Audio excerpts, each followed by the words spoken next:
Sa pinakadulong bahagi ng Baryo San Isidro, kung saan ang mga palayan ay tila sumasayaw sa ihip ng hangin at ang araw ay mas maagang lumulubog sa likod ng kabundukan, nakatayo ang isang lumang bahay na yari sa kahoy at pawid.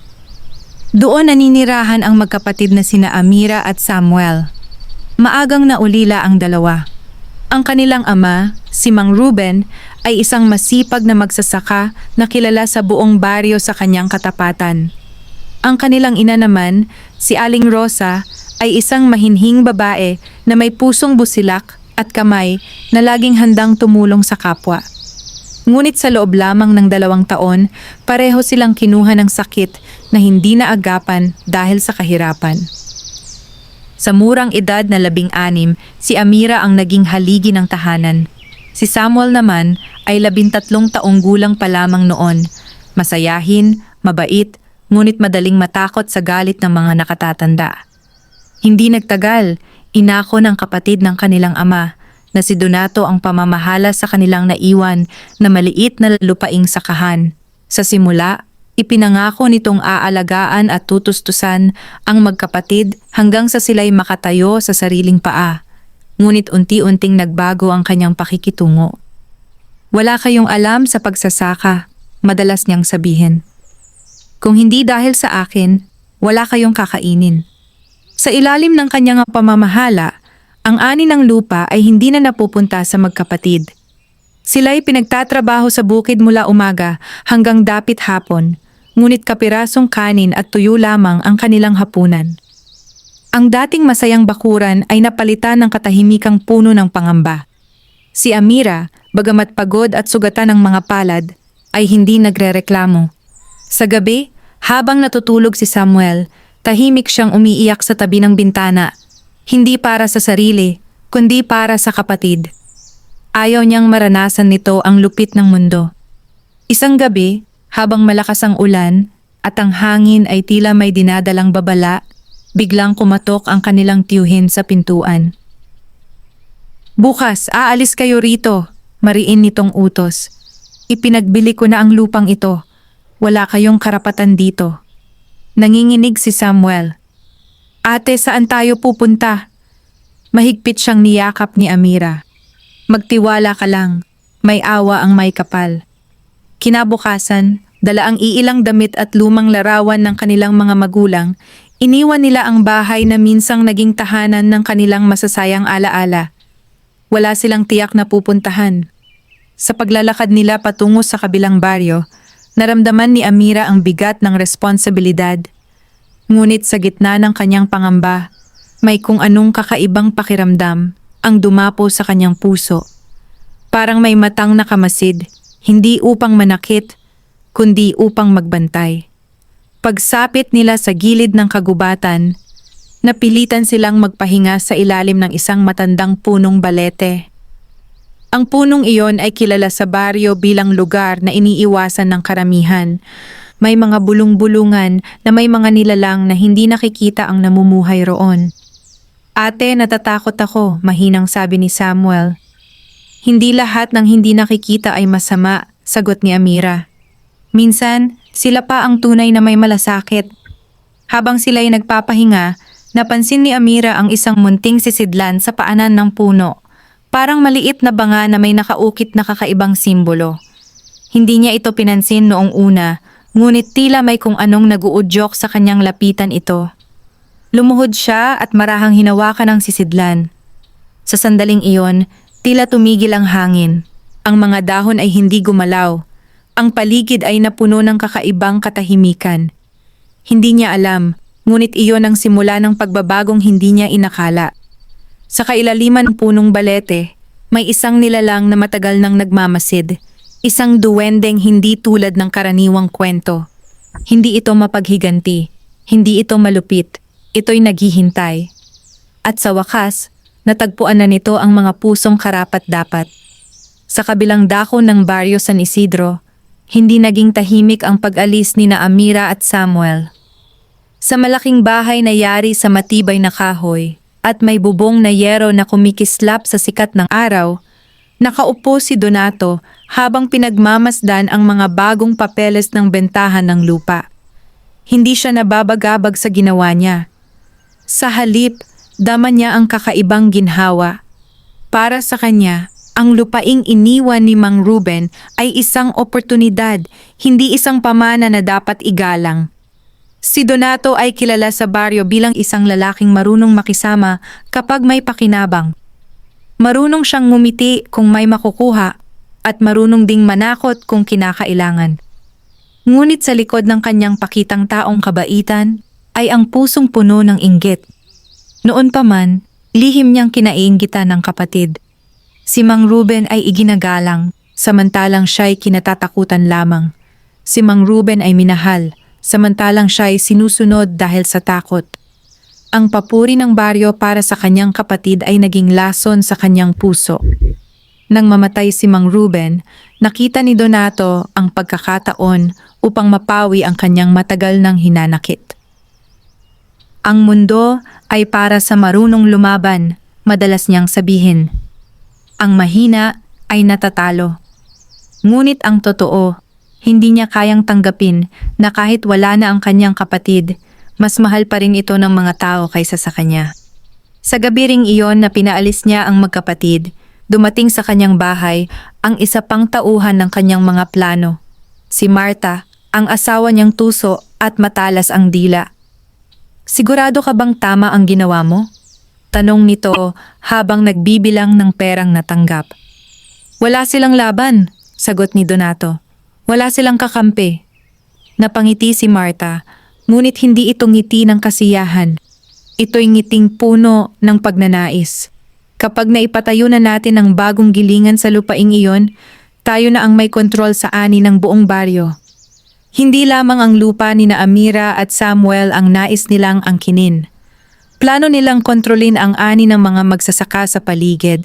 Ang pagbili sa lupa ay simula pa lamang. Samantala, sa kagubatan, hindi alam ng magkapatid na may mga matang nakamasid hindi lamang mula sa punong balete, kundi pati na rin mula sa baryong kanilang iniwan. May mga taong nakakita sa kanilang pag-alis. May mga pusong naantig ngunit walang lakas ng loob na kumontra kay Donato.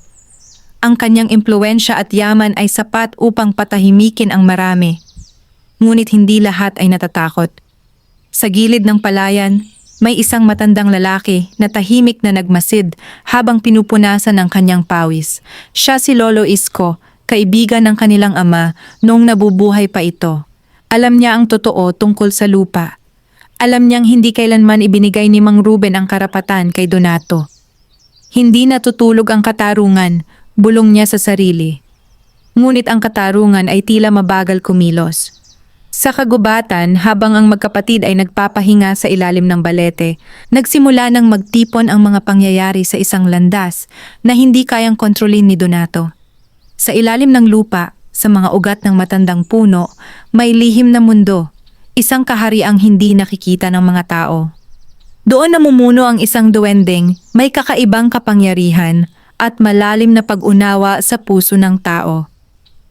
Matagal na niyang sinusubaybayan ang baryo. Nakita niya ang kabutihan ni Mang Ruben noon. Narinig niya ang mga panalangin ni Aling Rosa. At ngayon, nasaksihan niya ang pang-aapi sa kanilang mga anak. Hindi siya basta-basta nakikialam sa buhay ng tao. May batas sa kanilang kaharian. Huwag tumulong kung ang puso ay puno ng kasakiman. Ngunit kung ang puso ay malinis at ang pagdurusa ay bunga ng kasamaan ng iba, doon siya kumikilos. At sa unang pagkakataon sa mahabang panahon, nakita niya ang pagkakataon upang ibalik ang balanse. Sa malaking bahay naman ni Donato, nagdiwang ang mag-asawa sa kanilang tagumpay. Ngunit sa likod ng kanilang kasiyahan, may bahagyang pangamba na hindi nila maipaliwanag. Ang hangin sa gabi ay tila may dalang babala. Hindi nila alam, ang kanilang pagiging kontrabida ay hindi mananatiling walang kapalit. Ang pang-api ay maaaring magtagal, ngunit hindi ito panghabang buhay. At ang mga api, kapag tinulungan ng kapalaran, ay maaaring bumangon ng higit pa sa inaakala ng mga nang-api. Tahimik ang kagubatan ng gabing iyon. Ang liwanag ng buwan ay bahagyang sumisilip sa pagitan ng mga sanga ng matandang punong balete. Nakahiga si Samuel sa damuhan, mahimbing ang tulog sa kabila ng pagod at takot na pinagdaanan. Si Amira naman ay nakaupo pa rin, nakasandal sa puno, nagbabantay. Hindi siya makatulog. Sa isip niya ay paulit-ulit ang mukha ng kanilang tiyuhin, ang malamig nitong mga mata at matigas na pananalita. Ngunit higit sa lahat, ang kinabukasan ang bumabagabag sa kanya. "Paano na kami?" Bulong niya sa hangin. Sa sandaling iyon, may kakaibang paggalaw siyang napansin sa may paanan ng puno, malapit sa maliit na sisidlang nakita niya kanina. Hindi iyon hangin, hindi rin hayop, may ritmo ang paggalaw, tila may layunin. Unti-unting luminaw ang paligid, ang mga alitap-tap ay nagtipon sa iisang lugar, umiikot na parang may pinararangalan. Ang lupa ay bahagyang umangat, at mula roon ay may munting anyong umusbong. Isang duwende. Hindi ito katulad ng mga kwentong pananakot sa baryo. Hindi ito pangit o nakakatakot. Maliit ang katawan, ngunit marangal ang tindig. Ang kanyang kasuotan ay tila hinabi mula sa hibla ng dahon at sinag ng buwan. Ang kanyang mga mata ay hindi mapanlinlang. Malalim ang mga ito, tila may kaalamang mas matanda pa sa kagubatan. Hindi sumigaw si Amira. Hindi rin siya tumakbo. Pagkus, tumayo siya at marahang yumuko. "Kung kayo man ay bantay ng lugar na ito," mahinahon niyang wika. "Patawad kung kami nakisilong. Wala po kaming masamang balak." Napangiti ang duwende. Isang ngiting hindi mapagmataas, kundi may halong pagsusuri. "Hindi lahat ng taong napapadpad dito ay marunong magpakumbaba." Sagot nito sa tinig na malinaw ngunit hindi malakas. "At hindi lahat ng pusong sugatan ay nananatiling malinis." Nagulat si Amira, ngunit hindi siya nagpakita ng takot. "Kung may pagkukulang kami, handa kaming umalis sa umaga." "Hindi ko kayo pinalalayas," tugon ng nilalang.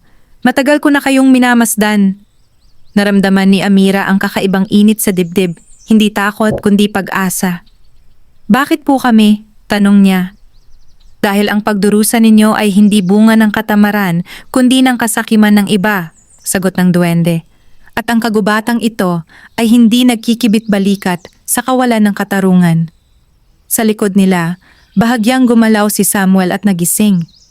Nang makita niya ang maliit na nilalang, napayakap siya sa ate. "Ate." "Walang dapat ikatakot," sabi ng duwende bago pa man makapagsalita si Amira.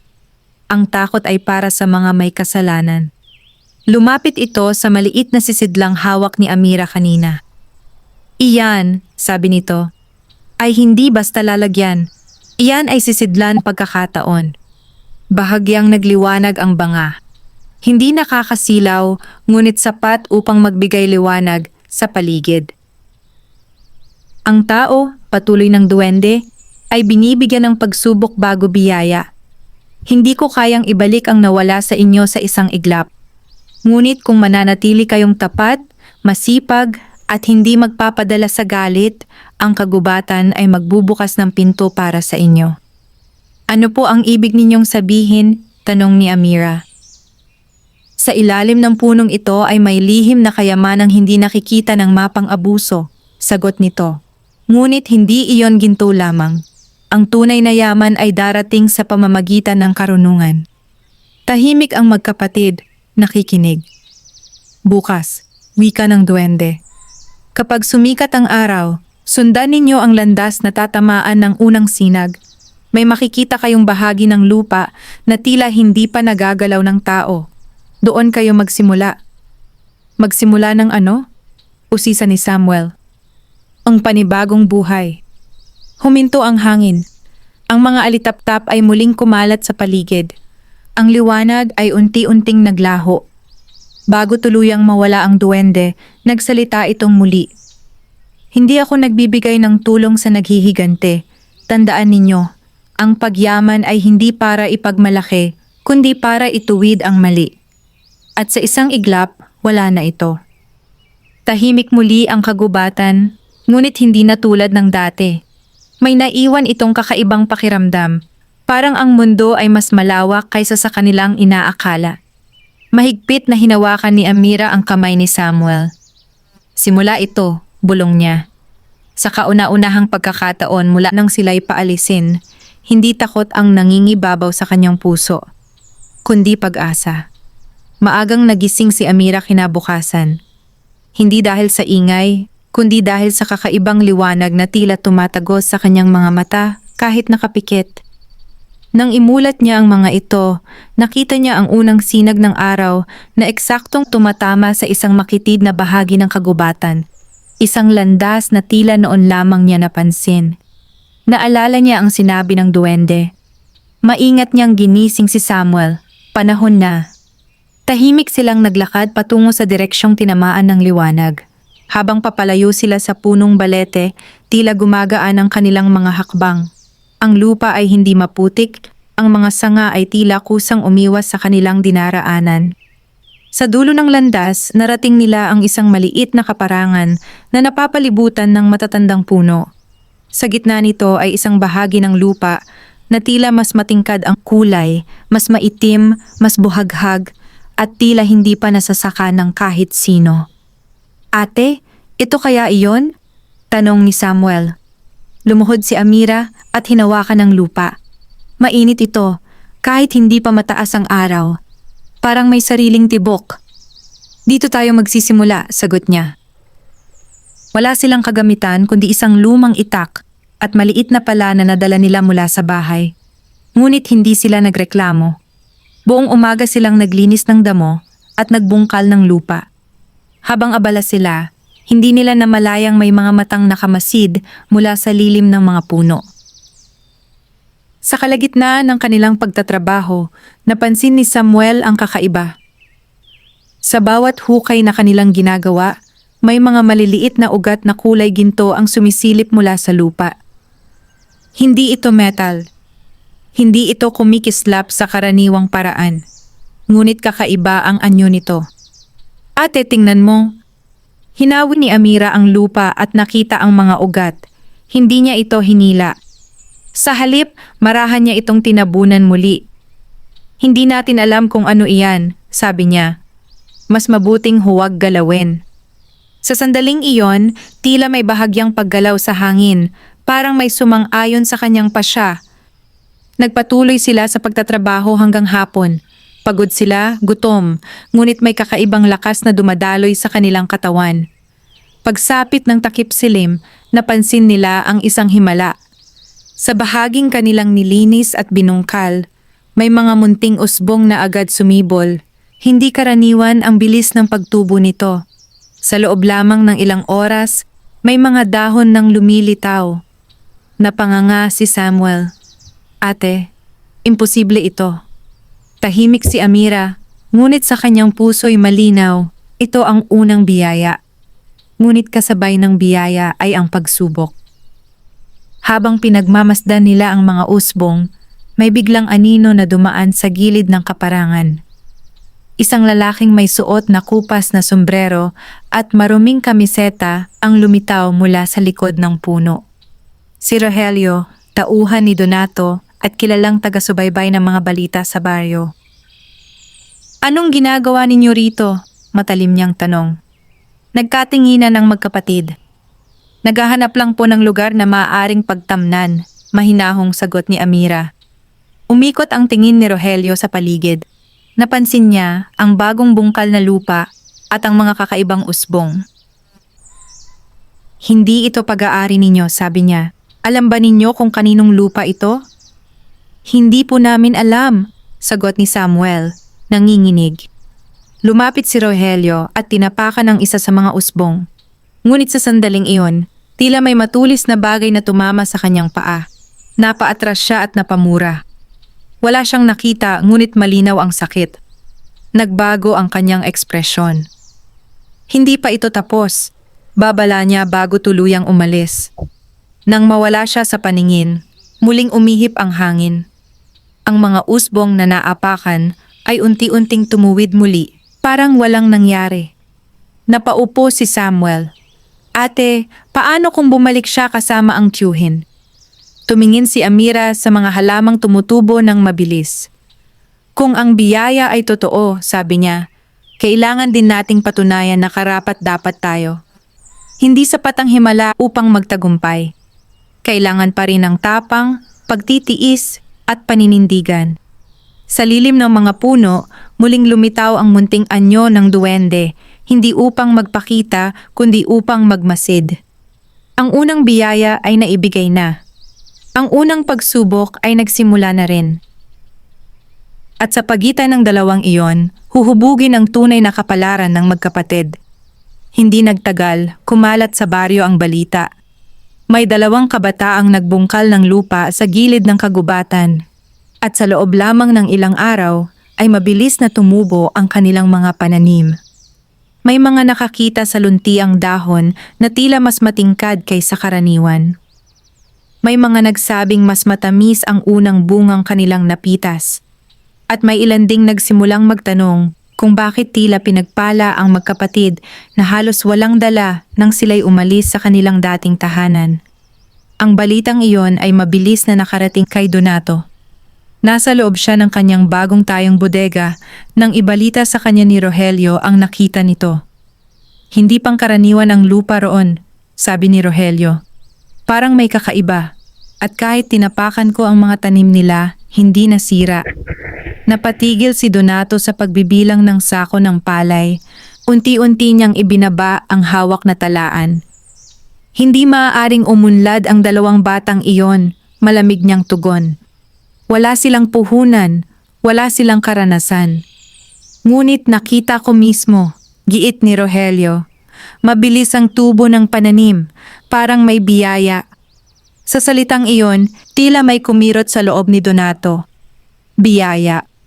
Matagal na niyang pinaniwalaan ang sarili na ang tagumpay ay bunga ng talino at tapang. Ngunit sa kaibuturan ng kanyang isipan, alam niyang may mga bagay na hindi kayang ipaliwanag ng lohika. At kung may biyayang dumating sa magkapatid na kanyang itinaboy at pinahirapan, parang may hamon iyon sa kanyang kapangyarihan. Walang biyaya, matigas niyang sabi. May daya. Sa gabing iyon, hindi siya mapalagay. Habang si Marta ay abala sa pag-aayos ng mga papeles para sa gilingan, si Donato ay tahimik na nakaupo sa balkonahe, pinagmamasdan ang malayong gilid ng kagubatan. Bakit ka balisa? Tanong ni Marta. May mga bagay na hindi ko gusto, sagot niya. Hindi ako pumayag na may hahati sa aking impluensya. Napangiti si Marta, ngunit ang kanyang ngiti ay may talim. Kung ganoon, huwag mong hayaang lumaki pa ang bagay na iyan. Kinabukasan, nagpunta si Donato sa pamilihan. Doon niya sadyang ipinakalat ang mga bulong-bulungan. Mag-ingat kayo, sabi niya sa mga magsasaka. May lupa sa kagubatan na hindi dapat galawin. May sumpa raw iyon. Ang mga tao ay nagkatinginan. May ilan na naniwala. May ilan na nag-alinlangan. Ngunit ang pangalan ni Donato ay sapat upang maghasik ng takot. Samantala, sa kaparangan, mas lalo pang lumago ang mga pananim ni na Amira at Samuel. Ang kanilang mga tanim na gulay ay naging masagana at malusog. Hindi lamang iyon, may mga butil ng palay na kanilang itinanim ang tumubo ng mas matibay at mas mabigat ang bunga kaysa karaniwan. Hindi sila naging mayabang. Sa halip, nagpasalamat sila sa bawat ani. Isang hapon, may isang matandang babae mula sa baryo ang lumapit sa kanila. Nabalitaan ko ang inyong pananim, sabi nito. Maaari ba akong bumili ng kaunti? Wala akong sapat na ani ngayong buwan. Hindi nagdalawang isip si Amira. Hindi po ninyo kailangang bumili. Kumuha po kayo ng kailangan ninyo. Nagulat ang matanda. Sigurado ka? Tumango si Samuel. Mas mabuti pong may makain tayong lahat. Hindi nila alam na may nakamasid sa di kalayuan, isa sa mga tauhan ni Donato. Nang makita niyang namimigay ng ani ang magkapatid, mas lalo siyang nainis. Ang balita ng kanilang kabutihan ay mas mabilis pang kumalat kaysa sa balita ng sumpa. At iyon ang lalong nagpalakas sa inggit ni Donato. Hindi lamang dahil sa ani, kundi dahil sa respeto. Unti-unti, May mga magsasakang nagsimulang magtanong sa sarili. Kung ang dalawang kabataan na walang yaman ay kayang magtagumpay ng hindi nananamantala, bakit sila patuloy na nagpapasakop kay Donato? Ang tanong na iyon ang higit na kinatatakutan ng isang taong sanay sa kapangyarihan. Isang gabi, habang malakas ang ulan, nagpasya si Donato. Kung may lihim ang lupaing iyon, sabi niya kay Rogelio, aalamin natin. At kung kailangan, kukunin natin. Sa kanyang puso, ang inggit ay hindi na lamang damdamin. Ito'y naging layunin. Sa kabilang banda ng kagubatan, tahimik na nakamasid ang duwende. Alam niyang darating ang sandaling ito. Ang biyaya ay laging sinusubok ng inggit. Ang liwanag ay hinahamon ng anino. Ngunit hindi siya kikilos hanggat hindi kinakailangan. Dahil ang tunay na lakas ay hindi lamang nasusukat sa himala, kundi sa paninindigan sa harap ng lumalakas na kadiliman. Habang patuloy na yumayabong ang munting sakahan ni Amira at Samuel, unti-unti ring lumalalim ang galit ni Donato. Hindi na sapat ang mga bulong-bulungan. Hindi na sapat ang pananakot. Para sa kanya, ang patuloy na pag-unlad ng magkapatid ay isang tahasang paghamon sa kanyang kapangyarihan. Isang umaga, bago pa sumikat ang araw, lihim na nagtungo si Donato sa gilid ng kagubatan kasama sina Rogelio at 2 pang tauhan. Bitbit nila ang mga kagamitan sa pagsasaka, ngunit hindi upang magtanim, kundi upang manira. Siguraduhin ninyong walang matitirang maayos, utos niya. Kapag wala silang ani, babalik din sila sa paghihirap.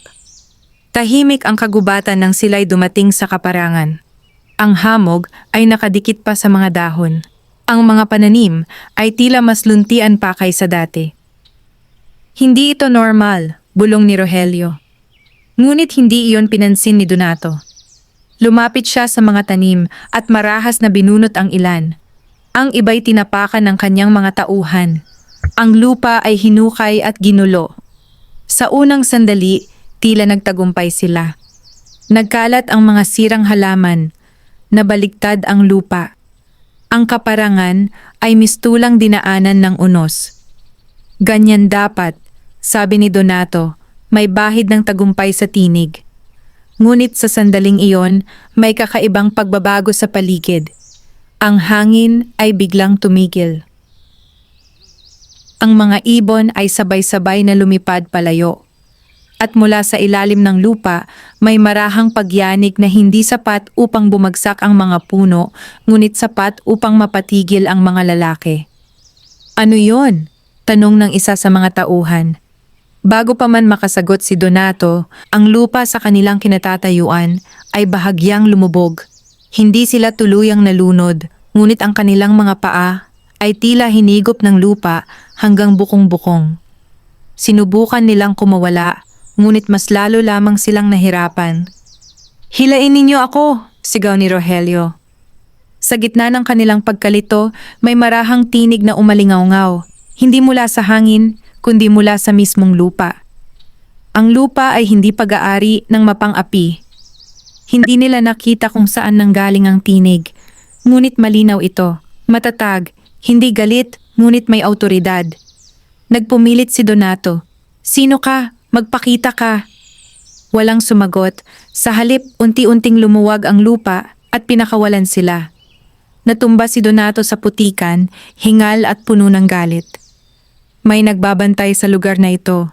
Mahina ngunit nanginginig na sabi ni Rogelio. Ngunit sa halip na matakot, lalo lamang nag-alab ang galit ni Donato. Mas lalo ko itong kukunin, mariin niyang tugon. Kung may lihim, lalong dapat mapasakamay ko. Samantala, nang dumating sina Amira at Samuel sa kaparangan ilang oras matapos ang pangyayari, bumungad sa kanila ang wasak na taniman. Napatigil si Samuel. Ate, hindi agad nakapagsalita si Amira. Lumuhod siya at hinawakan ang mga sirang halaman. Ang ilan ay tuluyang nabunot, ang iba'y natuyo. Saglit na sumagi sa kanyang isipan ang galit. Madali sanang sisihin ang kanilang tiyuhin. Madali sanang maghigante. Ngunit naalala niya ang babala ng duwende. Hindi ako nagbibigay ng tulong sa naghihigante. Pumikit siya at huminga ng malalim. Hindi ito ang katapusan, mahinahon niyang sabi, kahit masakit sa kanyang dibdib ang tanawin. Habang nagsisimula silang maglinis muli ng lupa, may napansin si Samuel. Sa ilalim ng mga sirang halaman, may mga bagong usbong na mas matitibay kaysa dati. Ang mga ugat na kulay ginto ay mas malinaw ngayon, mas makapal, mas buhay. Ate, tingnan mo. Nakita ni Amira ang mga ugat at naramdaman ang kakaibang init sa lupa. Hindi galit, kundi lakas. Sa lilim ng mga puno, muling nagmasid ang duwende. Ang panganib ay hindi pa tapos. Alam niyang ang tao, kapag nabigo sa pananakot, ay maaaring gumamit ng mas mabigat na paraan, sunog, pandaraya, o tuluyang pag-angkin sa lupa sa pamamagitan ng kasinungalingan. At hindi nagkamali ang kanyang hinala. Sa baryo, naghahanda si Donato ng mas malaking hakbang. May hawak siyang dokumentong nagsasabing ang buong bahagi ng kagubatan ay isasama sa kanyang bagong proyekto ng gilingan sa tulong ng isang tiwaling opisyal mula sa bayan. Kung magtatagumpay siya, mawawalan ng karapatan ang magkapatid na manatili roon. Ang munting kaparangan na naging simbolo ng pag-asa ay maaaring maagaw sa isang iglap. Habang papalubog ang araw, nakaupo ang magkapatid sa gitna ng kanilang wasak, ngunit muling tumutubong taniman. Kung paalisin tayo rito? Tanong ni Samuel. Tumingin si Amira sa papalubog na araw. Kung ang ating paninindigan ay totoo, sagot niya, may lalabas na daan. Ngunit sa pagkakataong ito, ang banta ay hindi na lamang paninira ng tanim. Ito'y pag-angkin sa lupa mismo. At ang laban na paparating ay hindi na lamang laban sa inggit, kundi laban sa kapangyarihang kayang magbaluktot ng batas. Sa pagitan ng tao at mahiwagang mundo, nagsisimula ng umigting ang tunay na pagsubok. Dumating ang mga tauhan ng munisipyo makalipas ang ilang araw. May dalang papeles, may dalang panukat. At higit sa lahat, may dalang kautosang nagsasabing ang bahagi ng kagubatang tinitirhan at tinatamnan ng magkapatid ay sakop na ng proyektong pangkaunlaran na inihain ni Donato. Hindi man tahasang binanggit ang kanilang mga pangalan, malinaw ang mensahe, wala silang karapatan sa lupang iyon. Tahimik na nakinig si Amira habang binabasa ng isang kawani ang dokumento. Hindi siya sumigaw, hindi siya nagmakaawa. May 7 araw kayo upang lisanin ang lugar. Malamig na pahayag ng kawani. Pag-alis ng mga ito, tila mas naging mabigat ang hangin sa kaparangan. Ang dating luntiang taniman ay patuloy pa ring namumunga, ngunit may kakaibang katahimikan ang paligid, parang naghihintay ng isang pasya. Sa gabing iyon, muling nagtipon ang mga alitaptap sa ilalim ng punong balete. Lumabas ang duwende. Ngunit iba ang anyo nito ngayon. Hindi maringal, hindi maliwanag. Ang kanyang mga mata ay tila mabigat. May nagbago, tahimik nitong sabi. Ano po ang ibig ninyong sabihin? Tanong ni Samuel. Ang biyaya ay may hangganan kung ang puso ay nalalason.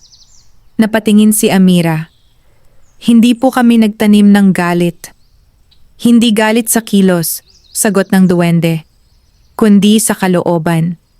Napahinto si Amira. Sa mga nagdaang araw, kahit pinili niyang maging mahinahon sa harap ng kapatid, sa kanyang puso ay may nabubuong pait. Sa tuwing naiisip niya ang kanilang tiyuhin, may sandaling hinangad niyang maranasan nito ang sakit na dinanas nila. Isang maikling sandali lamang iyon. Ngunit ang kagubatan ay sensitibo sa kahit mumunting pagbabago ng damdamin. Hindi sapat ang mabuting gawa, patuloy ng duwende. Ang biyaya ay nananatili lamang sa pusong walang paghihiganti. Tahimik ang magkapatid. Kung ganoon po, marahang sabi ni Amira, bawiin ninyo ang biyaya. Hindi namin nais yumaman kapalit ng pagdidilim ng aming puso. Nagkatinginan ang duwende at ang dalaga. At sa sandaling iyon, tila may desisyong ginawa ang kagubatan. Kinabukasan, nang magising ang magkapatid, napansin nila ang pagbabago. Ang mga pananim ay hindi na kasing lago ng dati. Ang mga dahon ay naging karaniwan ng kulay. Ang mga ugat na kulay ginto ay tila naglaho, nagmistulang ordinaryong hibla ng halaman. Wala nang kakaibang bilis ang pagtubo. Wala nang mahiwagang init ang lupa. Ang biyaya ay nawala. Napaupo si Samuel sa gitna ng taniman. Ate, ano ang nangyari? Huminga ng malalim si Amira. Marahil ito ang pagsubok. Hindi siya umiyak, hindi siya nagreklamo. Sa halip, kinuha niya ang pala at nagsimulang magbungkal muli. Kung wala na ang himala, sabi niya, magtitiwala tayo sa ating sipag. Sa baryo agad napansin ni Donato ang pagbabago. Ang balitang hindi na kasing ganda ang ani ng magkapatid ay nakarating sa kanya bago pa man lumipas ang 1 linggo. Sinabi ko na, mayabang niyang pahayag. Walang biyaya, nagkataon lamang. Ngunit hindi niya alam ang totoo. Hindi nawala ang biyaya dahil sa kanyang paninira o sa dokumentong hawak niya. Nawala ito dahil sa isang sandaling pagdilim ng puso. Sa gabi ring iyon, muling nagpakita ang duwende, ngunit hindi sa harap ng magkapatid. Nasa lilim lamang siya, nagmamasid. Hindi niya tuluyang inalis ang biyaya. Ipinahinga lamang niya ito. Dahil may mga aral na kailangang matutuhan ng walang himala. At may mga yaman na mas matibay kapag pinaghirapan.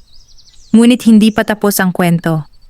Sa pag-aakalang tuluyan nang nawala ang kakaibang lakas ng lupa, naghahanda si Donato na tuluyang angkinin ang kaparangan.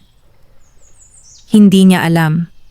Ang pagkawala ng biyaya ay hindi tanda ng pagkatalo. Ito ang simula ng mas malalim na pagbabago. Dumating ang 7th araw. Sa pagsikat ng araw, naroon na sa gilid ng kaparangan si Donato, kasama ang 2 gwardiya at isang kinatawan ng munisipyo. May dala silang mga panukat at panandang kahoy upang tuluyang markahan ang lupa bilang sakop ng kanyang proyekto. Sa gitna ng kaparangan, tahimik na nakatayo sina Amira at Samuel. Wala na ang dating himala. Ang mga pananim ay karaniwan na. Ang lupa ay hindi na mainit sa pakiramdam. Kung susuriin, para lamang itong isang simpleng sakahan sa gilid ng kagubatan. Ngunit ang kanilang tindig ay hindi na tulad ng dati. Natapos na ang palugit. Malamig na sabi ni Donato. Lumisan na kayo. May karapatan po ba kayong angkinin ang lupaing hindi naman ninyo binili mula sa amin? Mahinahong tanong ni Amira. Napangiti si Donato. May dokumento ako. Iyon ang mahalaga. Iniabot niya ang papeles sa kinatawan ng munisipyo upang ipakita sa magkapatid. Ngunit bago pa man tuluyang maibigay ang hatol, may ilang tao mula sa baryo ang dumating. Nasa unahan si Lolo Isko. Bago ninyo tuluyang kunin ang lupang ito, malakas niyang pahayag, may dapat kayong malaman. Sumunod sa kanya ang ilan pang magsasaka, mga taong dati tahimik lamang. Ang lupaing ito, patuloy ni Lolo Isko, ay bahagi ng minanang sakahan ni Mang Ruben. May kasulatan siyang iniwan bago siya pumanaw. Nagkatinginan ng mga tao. Nasa akin ang kopya, dagdag niya. Nanlaki ang mga mata ni Donato. Imposible. Ngunit inilabas ng matanda ang isang lumang dokumento, may pirma ng barangay kapitan noon at ng 2 saksi. Nakasaad doon na ang bahagi ng kagubatan na ginagamit ni Mang Ruben ay hindi maaaring ipagbili ng walang pahintulot ng kanyang mga anak. Naging mabigat ang hangin. Hindi inaasahan ni Donato ang hakbang na iyon. Peke iyan, mabilis niyang sabi. Kung ganoon, tugon ng kinatawan ng munisipyo. Kailangan itong imbestigahan bago kami magpatuloy. Naramdaman ni Donato ang pagkapahiya sa harap ng mga tao. Ngunit ang tunay na laban ay hindi lamang tungkol sa dokumento. Habang nag-uusap ang mga nakatatanda, biglang dumating si Rogelio, hingal at tila may takot sa mukha. May problema sa gilingan, sigaw niya. Ang mga bagong sako ng palay ay nabasa at nasira. May tagas ang bubong. Malaki ang mawawala sa atin. Natahimik si Donato. Ang gilingang kanyang ipinagmamalaki, ang simbolo ng kanyang kapangyarihan, ay nasasapanganib. Sa sandaling iyon, tila nagbago ang ihip ng hangin sa kaparangan. Ang mga dahon ng punong balete ay marahang gumalaw. Hindi nakita ng karamihan, ngunit sa lilim ng puno, naroon ang duwende. Hindi ito nakialam sa pamamagitan ng himala sa lupa. Sa halip, hinayaan nitong gumalaw ang mga pangyayari ayon sa bigat ng bawat ginawa. Lumapit si Amira sa kanyang tiyuhin. Hindi namin nais ang alitan, sabi niya. Kung nais ninyo ng bahagi ng ani, handa kaming makipagkasundo. Ngunit huwag ninyo kaming paalisin sa lupang minahal ng aming ama. Ang mga taong nakapaligid ay nakikinig. Hindi galit ang tinig niya. Walang paghihiganti. Tanging katotohanan. Sa unang pagkakataon, nakita ng baryo ang malinaw na pagkakaiba ng dalawang panig. Ang isa'y nagsasalita upang mangangkin, ang isa'y nagsasalita upang manatili at magtrabaho. Napansin niyo ng kinatawan ng munisipyo. Hanggat hindi malinaw ang mga dokumento, pahayag nito, walang maaaring magpaalis sa kanila. Unti-unting naghiwa-hiwalay ang mga tao. Naiwan si Donato sa gitna ng kaparangan, hawak ang papel na tila nawalan ng saysay. Ang laban ay hindi nauwi sa suntukan o sigawan. Ito'y nauwi sa pagbunyag ng katotohanan. Habang papalubog ang araw, tumingin si Donato sa magkapatid. Sa kanyang mga mata, hindi na lamang galit ang naroon, kundi takot na unti-unti siyang nawawalan ng impluwensya. Sa ilalim ng balete, marahang nagliwanag ang lupa. Hindi upang magpakita ng kayamanan, kundi upang ipaalala na ang tunay na laban ay hindi sa lakas ng kapangyarihan, kundi sa tibay ng paninindigan. At sa araw na iyon ang magkapatid ang nagwagi. Lumipas ang mga linggo matapos ang mainit na pagtatalo sa kaparangan. Isinailalim sa masusing pagsusuri ang mga dokumentong iniharap ni Lolo Isko at ni Donato. Ang mga opisyal mula sa munisipyo ay nagbalik, dala ang pinal na desisyon. Sa harap ng mga tao sa baryo, binasa ang hatol. Ang bahagi ng kagubatan na tinatamnan ni Amira at Samuel ay lehitimong saklaw ng iniwang karapatan ni Mang Ruben para sa kanyang mga anak. Ang dokumentong ipinasa ni Donato upang ang kini ng buong lugar ay napatunayang may mga pagkukulang at hindi ganap na wasto ang proseso ng pagkuha nito. Tahimik ang baryo habang binibigkas ang bawat salita. Sa unang pagkakataon, hayagang natalo si Donato. Hindi sa lakas, kundi sa batas at sa katotohanan. Ngunit hindi roon nagtapos ang lahat. Ang proyekto niyang gilingan na itinayo ng minadali upang maipakita ang kanyang kapangyarihan ay nasangkot din sa investigasyon. Natuklasan na hindi nito natugunan ang ilang pamantayan sa kaligtasan at pagmamay-ari ng lupa. Dahil dito, pansamantalang ipinasara ang gilingan habang inaayos ang mga kakulangan. Malaki ang nawalang kita. Malaki rin ang nabawas sa kanyang impluwensya. Sa loob ng kanyang tahanan, tahimik si Donato. Ang dating matayog na tindig ay napalitan ng mabigat na pag-iisip. Si Marta, na dati laging may payo kung paano palalakihin ang kita, ay ngayon ay balisa sa mga gastusin at utang na kailangang bayaran. Hindi ito parusang may kulog o kidlat. Ito'y parusang dahan-dahan, pagkawala ng tiwala, pag-urong ng kapangyarihan, at pagharap sa bunga ng sariling desisyon. Samantala, sa kaparangan, nagsimulang magbunga muli ang mga pananim ni Amira at Samuel. Hindi na ito katulad ng dati na tila himalang sumisibol sa isang iglap. Ang bawat ani ay bunga ng pawis, tiyaga at maingat na pag-aalaga. Ngunit may pagbabago. Isang umaga, habang nagbubungkal si Samuel, napansin niyang mas mataba at mas mabango ang lupa kaysa dati. Wala na ang malinaw na gintong ugat, ngunit may kakaibang sigla pa rin ang lupaing iyon. Parang mas madali na ang pagtubo, sabi niya. Ngumiti si Amira. Marahil natuto na tayo. Sa gabing iyon, muling nagpakita ang duwende. Hindi sa anyong nakasisilaw, kundi payapa at payak.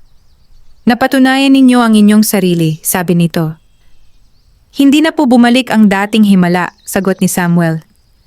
Ang tunay na biyaya, paliwanag ng duwende, ay hindi yaong nagmumula sa mahika lamang. Ito'y ang kakayahang tumayo kahit wala ang mahika. Tumingin ito kay Amira. Nang pinili mong isantabi ang galit, bumalik ang balanse. Hindi ko ibinalik ang dating kapangyarihan ng lupa. Sa halip, binigyan ko kayo ng sapat, hindi sobra, hindi kulang. Napayuko si Amira. Hindi po namin nais ang sobra. Sapat na ang marangal na pamumuhay. Tumango ang duwende. At dahil dyan may isa pa kayong gantimpala. Kinabukasan, dumating ang ilang magsasaka sa kaparangan. Nais nilang matutunan ang paraan ng pagtatanim ni na Amira at Samuel. Hindi dahil sa himala, kundi dahil sa nakita nilang bunga ng sipag at pagkakaisa. Unti-unting nabuo ang isang maliit na samahan ng mga magsasaka. Nagtutulungan, nagbabahaginan ng ani, at hindi na umaasa sa iisang makapangyarihang tao upang umunlad.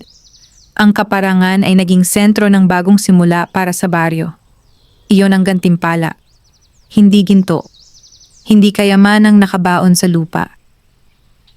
Kundi respeto, tiwala at pagkakataong mamuhay ng hindi inaapi. At para kay Donato, ang parusa ay hindi lamang ang pagkawala ng negosyo.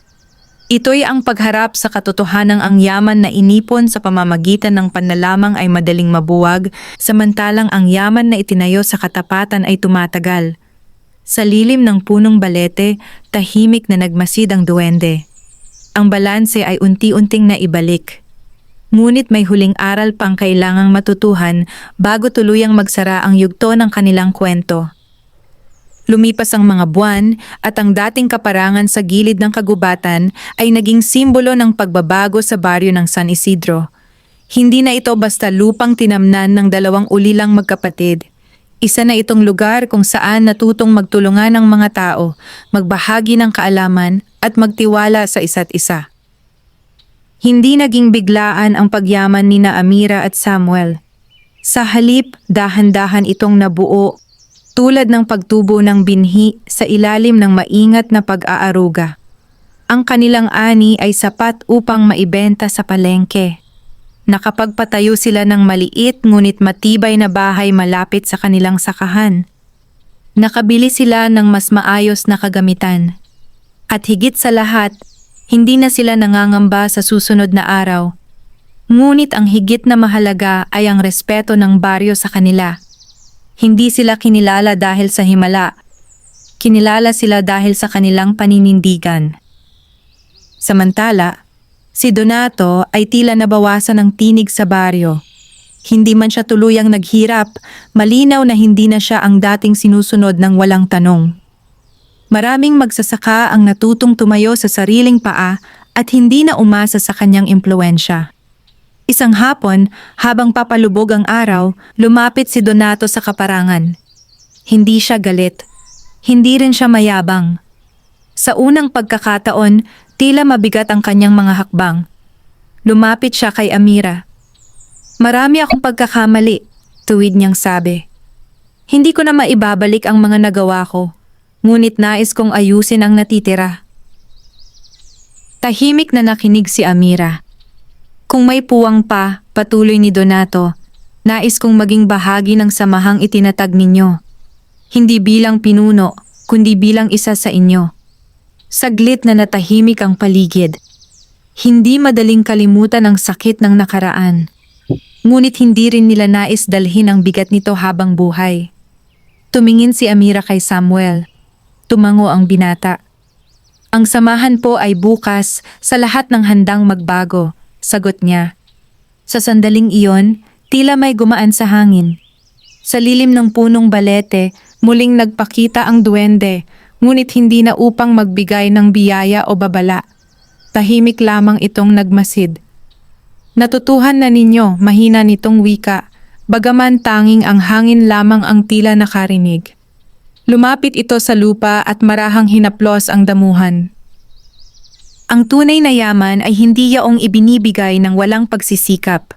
Ito'y yaong pinaghihirapan, pinangangalagaan at ibinabahagi.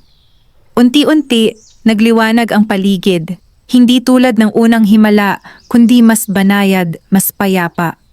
Kinabukasan, tila wala ng bakas ng kakaibang pangyayari. Ang lupa ay karaniwan, ang hangin ay normal, ang kagubatan ay tahimik.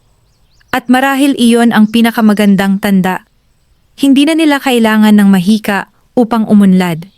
Sa paglipas ng mga taon, ang kaparangan ay naging maunlad na sakahan. Nakapag-aral si Samuel at natutong pamahalaan ang ani ng mas maayos. Si Amira naman ay naging gabay ng mga kabataang nais matutong magsaka at mamuhay ng marangal. Ang punong balete ay nanatiling nakatayo, matanda, tahimik, at tila may lihim ng ngiti sa kanyang mga ugat. At ang aral na iniwan ng kanilang karanasan ay malinaw. Ang pang-api ay maaaring magbigay ng pansamantalang kapangyarihan, ngunit hindi ito nagtatagal. Ang inggit ay maaaring magpasimula ng laban, ngunit ang kabutihan ang tunay na nagwawagi. At ang biyayang nakabatay sa malinis na puso ay hindi kailanman tuluyang nawawala. Nagbabago lamang ito ng anyo. Ang magkapatid na minsang pinalayas at pinahirapan ay hindi lamang yumaman sa ani at ari-arian. Yumaman sila sa karunungan, sa pagkatao at sa kakayahang magpatawad. At sa katahimikan ng kagubatan, tila may bulong na nagsasabing ang balanse ay muling naitatag, hindi dahil sa mahika, kundi dahil sa pagpili ng tama. Wakas,